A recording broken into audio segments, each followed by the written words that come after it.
Hi, Ed Akehurst, back with another Genius Pages training, this time on Smart Pixels. We just did another update to this platform, and Smart Pixels have been added. For right now, they're working for forms and I believe page views. And as the next updates come, such as payment processing and things like that, Smart Pixels will also start tracking those kind of events as they get added. So here's how you add a Smart Pixel.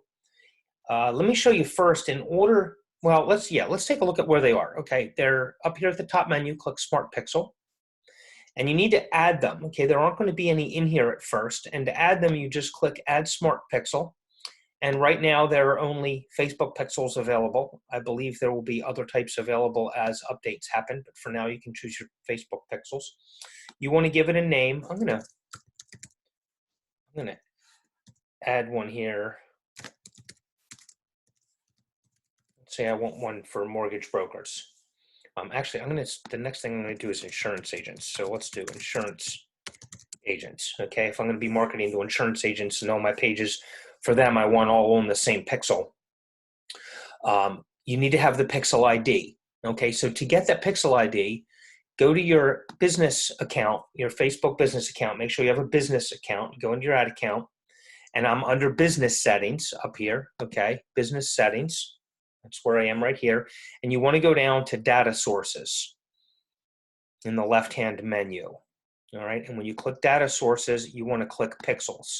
And it'll show you the pixels you have. If you have a business account here, you can have up to 10 pixels added. And then you can just choose one. Like if I want to do one for software, all right, I have one created. And there's your pixel ID. I can just click it and it'll copy to the clipboard. But I want to add one for insurance agents. So I'm going to add a pixel. Here's how to do it. All right. I'm just going to call this insurance agents so that I know what that's for. And I can add a website and things like that if I want. But I'm just going to hit continue. Okay. And that pixel, it says it's not ready yet. But there's really nothing I need to do. Okay. I know, if you manually add it, you're going to do it. But we're doing smart pixels. So all we really need here is the pixel ID, right? So let's go to the one that we just created, which was insurance agents. Let's copy that one to the clipboard. Okay, go back here and add that pixel ID and hit submit. Okay, now you see I have 3 of them in there. So let's go back to the websites. Where the pixels get added is on the main site settings, which you can access from.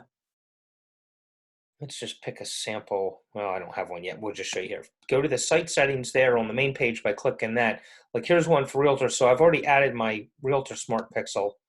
If I wanted, I can now also add insurance agents, and I would hit Save Settings.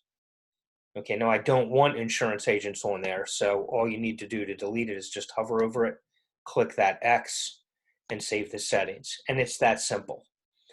And of course, remember, if you're actually in a site and you're editing it, you can also add your site settings. You can access them here by clicking that, and you can get to that same thing. So that's it. That's smart pixeling. And if you need anything else, let me know, and I will see you on the next training video.